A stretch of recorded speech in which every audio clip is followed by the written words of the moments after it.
Bismillahirrahmanirrahim.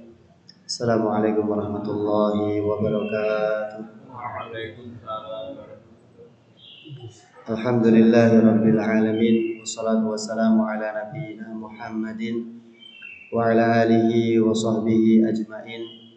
Allahumma inna nas'aluka ridhaka wal jannah wa na'udzubika min sakhatika wan nar. Allahumma la sahla illa ma ja'altahu sahla wa anta taj'alul hazana idza syi'ta sahla. Allahumma 'allimna ma yanfa'una wanfa' bima 'allamtana wa zidna ilman. Subhanaka la ilma lana illa ma 'allamtana innaka antal alimul hakim. Amma ba'du.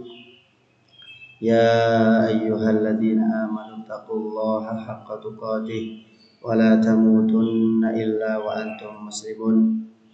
Hadirin jamaah masjid, Assalamualaikum. Alhamdulillah, kita bersyukur kepada Allah Subhanahu wa taala. Kita dikumpulkan kembali di masjid yang mulia ini untuk membahas, untuk mendalami, untuk memahami ayat-ayat Allah Subhanahu wa taala. Kita lanjutkan kembali pembahasan surah Asy-Syams. Kita sudah sampai di ayat yang ke-9, 10.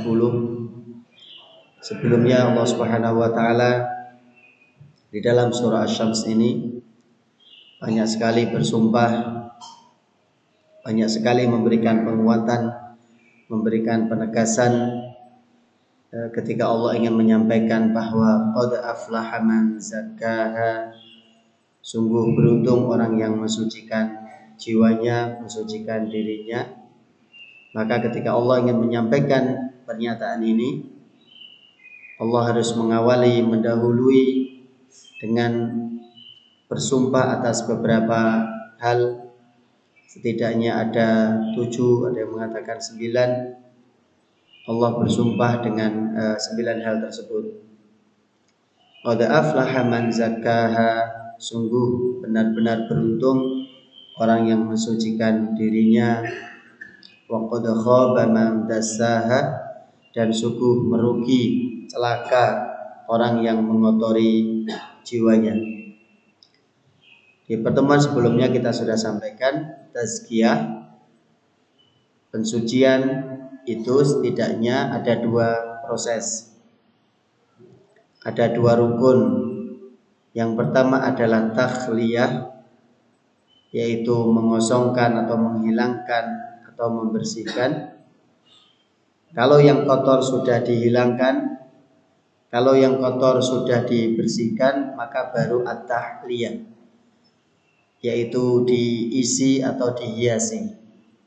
Jadi tazkiyah itu membersihkan hati, membersihkan jiwa dari hal-hal yang bisa mengotori hati, yaitu dari penyakit-penyakit hati, terutama penyakit yang paling besar yaitu kesyirikan, menyekutukan Allah Subhanahu wa taala. Kemudian yang bisa mengotori hati juga yaitu dosa-dosa atau maksiat, sebagaimana disebutkan dalam hadis Rasulullah SAW. Kalau ada seorang hamba berbuat dosa, berbuat maksiat 1 kali, maka ada noktah, ada titik hitam di dalam hatinya.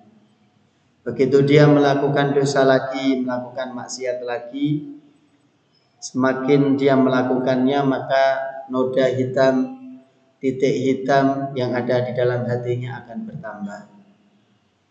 Kalau dosa itu tidak kunjung dibersihkan, tidak kunjung ditaubati, malah bertambah, maka titik-titik hitam yang menutupi hatinya semakin banyak, semakin pekat. Maka kalau hati sudah tertutup dengan noda dosa, dengan noda hitam tadi, maka hati akan sulit untuk menerima hidayah Allah, menerima cahaya Allah Subhanahu wa taala. Kalau boleh diibaratkan ibarat cermin. Hati itu ibarat cermin yang bisa menerima cahaya memantulkannya. Kalau cermin yang kita gunakan itu ada titik-titik hitamnya, awalnya satu, kemudian ada lagi dua dan seterusnya, sampai menutupi semua permukaan cermin tersebut, maka cerminnya tidak bisa lagi digunakan untuk berkaca, apalagi untuk memantulkan cahaya akan sulit. Maka begitu juga dengan hati kita. Hati kalau banyak dicampuri dengan noda-noda dosa maksiat, maka lama-kelamaan hati yang menjadi panglima ini dia tidak akan berfungsi dengan baik. Kalau hatinya rusak, maka akan rusak seluruh anggota tubuhnya, diarahkan kepada hal yang tidak baik, sudah tidak bisa lagi memberikan filter, sudah tidak bisa lagi memilah dan memilih mana yang baik, mana yang tidak baik. Maka tazkiyah ini sangat penting. Dan tazkiyah yang paling utama dan paling awal harus dimulai dari pembersihan hati, pembersihan jiwa. Karena sekali lagi tadi kita sampaikan, hati ini ibarat panglimanya, ibarat pemimpin bagi seluruh anggota tubuh.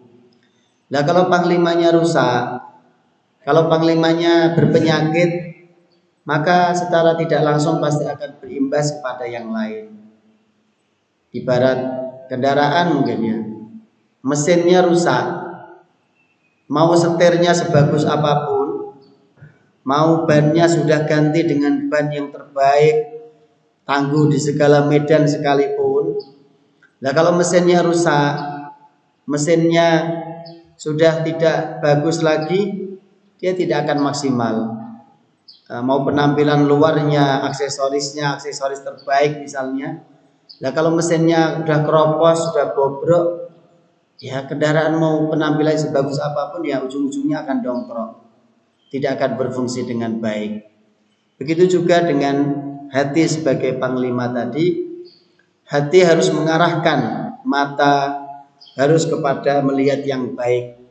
Hati akan mengarahkan lisan, lidah kita untuk berbicara, tidak berbicara kecuali mengeluarkan kata-kata yang baik atau yang bermanfaat. Hati akan menggerakkan tangan, kaki kita, diarahkan kepada yang baik.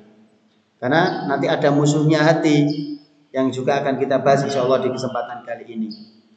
Jadi itu pentingnya tazkiyah. Dan mulainya harus dari hati, dari jiwa kita. Dengan apa kita mentazkiyah, mensucikan jiwa kita? Yang paling utama adalah dengan interaksi dengan kalamullah, yaitu kita banyak-banyak berinteraksi dengan ayat-ayat Allah, dengan firman-firman Allah, dengan ayat-ayat Al-Quran.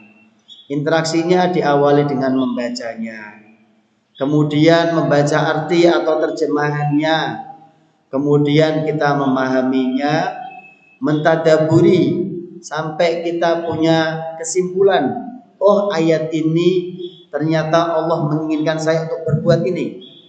Jadi tidak sebatas tahu artinya kemudian berhenti, tidak cukup. Sampai mentadaburinya, kemudian nanti akan ibaratnya menghasilkan satu ilmu yang dengannya akan menjadi petunjuk, akan menjadi buah yang bisa kita nikmati. Kemudian kita amalkan apa yang buah atau ilmu yang kita dapatkan dari mentadaburi ayat-ayat Allah tersebut. Kalau dengan firman-firman Allah, dengan ayat-ayat Allah, hati juga tidak kunjung bersih, lalu dengan apa lagi? Jadi kalau dengan Al-Quran saja tidak bisa membersihkan hati kita, tidak bisa membuat hati kita semakin lama semakin tersentuh, semakin lembut, mau dengan apa lagi? Dengan yang lain tentu akan jauh lebih sulit. Maka cara yang paling efektif untuk mentazkiyah hati kita, jiwa kita adalah kembalikan kepada fitrahnya, yaitu kaitkan dengan ayat-ayat Allah, firman-firman Allah Subhanahu wa taala, maka dia akan mudah luluh, mudah tersentuh, mudah atau kembali lagi menjadi hati yang lembut, sehingga mendengar kebaikan dia akan mudah tersentuh. Wa qad khaba man dassaha, dan sungguh rugi, celaka orang yang mengotori hatinya dengan noda-noda dosa, maksiat, kesyirikan, keraguan, tidak yakin dengan Allah dan seterusnya. Jadi tazkiyah jiwa, tazkiyatun nafas, setidaknya yang harus dilakukan adalah dengan mentazkiyah hati dulu. Kemudian dari apa? Hati itu disucikan dari apa? Dari penyakit kesyirikan, dari penyakit ragu-ragu, tidak yakin kepada Allah. Betul, orang itu menyembah Allah, mengakui Allah sebagai Tuhan, tapi betapa banyak orang itu meragukan Allah Subhanahu wa taala. Contohnya, orang yakin Allah yang menurunkan rezeki, Allah yang mengatur rezeki. Tapi begitu rezekinya berkurang, orang langsung panik. Orang langsung was-was. Orang langsung merasa, loh kok rezeki saya kurang? Kok rezeki saya tidak cukup? Kemudian sampai akhirnya nanti dia mencari cara yang lain, cara yang tidak diridhai oleh Allah untuk mengambil rezekinya. Padahal yang harus kita pahami, tidak ada orang yang Allah ciptakan di muka bumi ini atau makhluk sekalipun, baik manusia ataupun yang lain, kecuali Allah sudah tetapkan rezekinya. Dari sejak dia ada di bumi sampai nanti dia meninggal, semua rezekinya sudah dijatah. Jadi tidak perlu kita buru-buru ngambil. Kalau ilustrasikan mungkin orang hidup dengan usia sekian, dia sudah dapat rezekinya. Kalau diuangkan mungkin berapa? Ada nominalnya kalau diuangkan. Dengan nominal tersebut, itu jatah dia untuk hidup selama di dunia. Atau ibaratnya beginilah, orang punya penghasilan, Allah cukupi dengan penghasilan 1 bulan 5 juta, 10 juta misalnya. Itu untuk 1 bulannya. Maka 10 juta ini harus cukup untuk 1 bulan. Sudah dijatah untuk 1 bulan. Berarti tinggal dibagi. Kalau 10 juta itu untuk 1 bulan, berarti setiap hari berapa? Kalau ada orang ngoyo, buru-buru, uang saya masih banyak. Di hari ke-10 misalnya, di hari ke-15, dia buru-buru mengambil jatah yang lebih dari jatah di hari itu, maka pasti nanti dia akan mengalami kekurangan di hari yang lain. Nah, kurang lebih begitu. Itu mungkin ilustrasi yang bisa dibayangkan. Jadi orang sudah dijatah rizkinya, tidak perlu ngoyo dengan mengambil lebih dari jatah hari itu atau waktu itu. Kalau dia tetap ngotot ingin ngambil jatah di luar yang ditetapkan di hari itu, maka secara tidak langsung dia telah mengambil jatahnya di waktu berikutnya. Akhirnya apa? Orang akan terhalangi dari rizki di waktu yang lain itu. Yang seharusnya di waktu berikutnya dia punya rizki, dia sudah terhalang tidak dapat rizkinya. Tidak tahu ini ilustrasi saya betul apa salah. Begini misalnya, orang selama hidupnya, sepanjang hidupnya Allah sudah kasih jatah, kamu akan mengkonsumsi gula misalnya sekian selama hidupmu. Nah, di waktu mudanya, di waktu dia masih sehat-sehatnya, konsumsi gulanya berlebihan. Padahal dia sudah dijatah setiap hari kurang lebih sekian, jangan lebih. Tetapi di waktu mudanya, apa saja yang menurut dia manis-manis mengandung gula dikonsumsi besar-besaran. Yang seharusnya dia punya jatah normal sekian, tetapi dia mengambil lebih. Akhirnya apa? Jatah di waktu berikutnya, di masa tuanya misalnya, dia sudah tidak punya jatah gula lagi. Akhirnya apa? Begitu dia ngambil gula, yang ada dia akan punya penyakit gula atau yang manis-manis. Sehingga Allah halangi dia. Allah halangi dia dari mengkonsumsi gula, karena jatah dia mengkonsumsi gula di masa tuanya sudah dihabiskan di masa mudanya. Jadi kurang lebih ilustrasinya begitu. Orang sudah dijatah rezekinya sekian, jangan untuk jatah selama hidup di dunia jangan diambil, buru-buru diambil, karena begitu buru-buru diambil di awal, di belakangnya nanti dia tidak akan terjatah rezekinya lagi. Jadi dimulai dari mentazkiyah hati, kemudian tadi dari penyakit kesyirikan, keraguan-raguan, dengki kepada orang lain, benci kepada orang lain, maka ini harus dihilangkan. Karena itu semuanya penyakit, Begitu itu ada di dalam hati seseorang, maka hatinya berpenyakit, secara tidak langsung akan menyakiti anggota tubuh yang lain. Kemudian mentazkiyah lisan, membersihkan lisan, tidak keluar dari lisan ini kecuali kalimat-kalimat yang baik, kecuali kalimat-kalimat yang bermanfaat. Kenapa? Kita tentu ingat dengan ayat yang Allah sebutkan di surah Qaf. Ma yalfidhu min qaulin. Tidak ada kata yang terucap dari lisan kita illa ladaihi raqibun atid. Kecuali di sana ada raqib, ada atid yang mencatat setiap kalimat, setiap kata, bahkan setiap huruf yang keluar dari lisan kita. Ada malaikat yang mencatatnya dengan catatan yang sangat detail. Tidak akan pernah ada yang terlewat. Ma yalfidhu min qaulin. Tidak ada ucapan yang keluar yang kita lafadzkan kecuali ada malaikat yang senantiasa mencatat, maka hendaknya kita berhati-hati. Maka Nabi berpesan ya, man kana yu'minu billahi wal yaumil akhir falyaqul khairan aw liyasmut. Ini kaidah besar dalam kehidupan. Kalau kita praktekkan maka pasti kita selamat. Barang siapa yang beriman kepada Allah dan hari akhir, lihat jaminannya. Jaminannya adalah kalau orang itu beriman kepada Allah dan hari akhir, maka orang yang beriman dengan dua rukun iman yang paling utama ini, maka hendaknya dia berkata baik.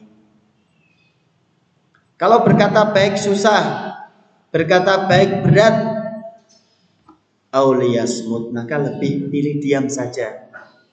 Daripada semakin banyak bicara, semakin banyak terpelesetnya. Semakin banyak bicara, semakin banyak hati orang lain terluka misalnya dengan ucapan kita. Maka Rasulullah memberikan panduan auliyasmut. Pilih diam saja. Karena diam itu bisa jadi lebih selamat daripada kita banyak berbicara, banyak berkata-kata yang justru nanti mengakibatkan ada hati yang terluka, ada telinga yang panas mendengar apa yang kita ucapkan. Itu kaidah. Jaminannya adalah iman kepada Allah, iman kepada hari akhir. Maka menjaga, mentazkiyah lisan dari ucapan-ucapan yang tidak baik. Kemudian mentazkiyah perbuatan, perilaku. Maka jauhkan diri kita ini dari perilaku-perilaku, perbuatan-perbuatan keji, perbuatan-perbuatan munkar, perbuatan-perbuatan buruk yang akan merugikan diri kita, juga bisa merugikan orang lain. Imam Al-Ghazali rahimahullah ta'ala beliau menyampaikan nasihat yang luar biasa. I'lam, ketahuilah, anna a'da aduwika, sesungguhnya musuh terberatmu, musuh yang harus kamu waspadai adalah nafsuka, nafsumu, dirimu, jiwamu sendiri.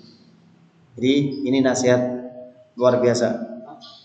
Ketahuilah bahwa sesungguhnya musuhmu yang paling berat, yang harus kamu waspadai, kamu harus pandai betul mengenal musuh yang satu ini, yaitu nafsuka, nafsumu, jiwamu. Itu adalah bisa menjadi musuh yang berat besar untuk kita. Allati baina janbaika, yang ada di dalam dirimu. Waqad khuliqat. Kenapa begitu? Karena nafsu ini Allah ciptakan ammaratan bisu. Dia akan selalu memerintahkan, mendorong, menyetir kita kepada keburukan. Sifat nafsu yang pertama atau tugas nafsu yang pertama adalah ammaratan bisu, mengarahkan kepada keburukan. Yang kedua, mayyalatan ila syarri. Dia akan selalu condong kepada yang jelek-jelek, yang buruk-buruk. Jadi nafsu itu bawa kepada yang buruk, dia sukanya, condongnya kepada yang buruk-buruk. Kemudian yang ketiga, farraratan minal khair. Dia akan banyak lari. Jadi bukan cuma firar. Kalau firar itu larinya lari biasa. Kalau sudah farrarah, itu menunjukkan hiperbola. Jadi larinya betul-betul lari. Terus menyingkir, nggak mau deket-deket sama sekali. Kalau perlu nggak perlu melihat kebaikan sama sekali. Jadi dia paling duluan lari dari kebaikan. Jadi mengajak kepada keburukan, selalu cenderung condong kepada yang jelek-jelek, lari sejauh-jauhnya dari kebaikan. Maka kalau sudah kita tahu karakter jiwa kita, nafsu kita tiga ini, maka wa umirta bitazkiyatiha, maka kamu diperintahkan untuk selalu membersihkan jiwa, wa taqwimiha, dan meluruskannya. Kalau dia condong mengarah kepada keburukan, ayo diluruskan lagi. Kok dia benci dari kebaikan, ayo didekatkan kepada kebaikan. Wa qaudiha bisalasilil qahri, dan kamu harus sering-sering mengikat, membelenggu jiwa ini, nafsu ini dengan rantainya ini sifatnya memaksa. Harus diberi tali kekang, jangan dibiarkan nafsu ini liar, jangan dibiarkan dia bergerak bebas. Dia harus ada talinya. Kalau hewan biar dia jinak nurut, kan dia harus diberi tali. Kalau dia lari kemana ditarik. Dia mau makan apa yang tidak baik ditarik. Nah, begitulah nafsu kita harus begitu. Diberi tali, diarahkan dengan tali yang akan memaksa dia, bisa mengarahkan dia ila ibadati rabbiha, yang tali ini akan mengarahkan dia kepada beribadah kepada Rabb-nya jiwa ini, wa khaliqiha, dan pencipta dari jiwa ini, wa man'iha, dan menjauhkan nafsu ini atau jiwa ini an syahawatiha, dari hal-hal yang paling disukai oleh nafsu, wa fitamiha, dan nafsu ini perlu untuk disapih. Jadi kalau bayi dia harus minum ASI, dia harus ada jatah waktunya, jangan berlebihan. Sudah usia 3 tahun, 4 tahun masih nyusu juga, jangan sampai. Dia harus difitom, dia harus disapi. An ladzatiha, dari apa? Nafsu ini harus disapi dari hal-hal yang menurut dia lezat, menurut dia enak, menurut dia sangat suka dengan hal-hal tersebut. Maka nafsu ini harus segera disapi. Kenapa begitu? Fa'in amhaltaha, jika kamu mengabaikan dari mentazkiyah nafsumu, dari mengekangnya, menjauhkannya dari syahwatnya, dari apa yang dia sukai, jamahat wa syaradat, maka dia akan bedal. Jadi kalau hewan itu ibaratnya bedal, lari sudah tidak bisa dikendalikan lagi, dia akan sudah liar. Walam tadfar biha ba'da dzalik, maka kamu tidak akan berhasil mengendalikannya setelah itu. Jadi nafsu ini Allah sudah titipkan di dalam diri kita, jiwa kita, bukan untuk dibiarkan begitu saja, tapi dia perlu diarahkan. Manusia harus punya nafsu, karena kita manusia bukan malaikat. Tapi jangan sampai nafsu ini mendominasi, sehingga nanti kita akan jatuh kepada perilaku seperti setan yang hanya suka yang buruk-buruk, hanya senang kepada yang jahat-jahat. Allah ciptakan kita manusia punya nafsu, tetapi juga punya akal. Yang akal ini gunanya untuk mengarahkan nafsu kita. Punya hati yang gunanya ini untuk memberikan perintah kepada nafsu, kepada jiwa, untuk kepada yang baik-baik. Maka setelah ini Allah akan berikan contoh langsung di ayat berikutnya nanti tentang satu masyarakat, satu kaum yang kaum ini bukan hanya tidak mentazkiyah dirinya, dia tahu ini loh kebaikan, dia tahu ini petunjuk, dia tahu bahwa ini adalah sesuatu yang baik untuk dunianya, untuk akhiratnya, dan kebaikan itu hadir di depan matanya. Tapi kaum ini betul-betul tidak mau, tidak peduli dengan hidayah Allah tersebut. Mereka lebih memilih untuk tersesat, mereka lebih memilih untuk tetap berada dalam kekufurannya, kekafirannya. Jadi ada satu contoh kaum yang Allah sebutkan di surah Asy-Syams ini. Padahal kaum yang durhaka banyak. Kaum-kaum yang Allah binasakan karena mereka durhaka, karena mereka ingkar, karena mereka kafir banyak. Tetapi di surah Asy-Syams ini Allah contohkan satu masyarakat, satu kaum saja. Yang kaum ini sebagai contoh dari awal yang disebutkan tadi. Dari awal pembicaraan kita tentang surah Asy-Syams ini, lah kaum ini loh. Ibarat kebaikan itu sudah siap saji, sudah ada di depannya, tinggal ngambil, tinggal mengikutinya, mereka malah mengabaikannya. Mereka malah menjauhkan dan lebih memilih tetap berada di dalam kekufuran, dalam keingkaran. Kaum tersebut adalah kaum Tsamud, kaumnya Nabi Saleh alaihi salam. Cukup gak ya waktunya? Jadi kita banyak slide-nya Pak, nanti aja. Berarti kita lanjutkan di pertemuan yang akan datang.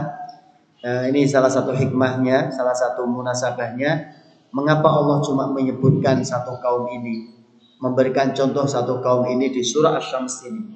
Padahal yang durhaka banyak. Ini kurang lebih kalimat yang disampaikan oleh Ibnu Taimiyah.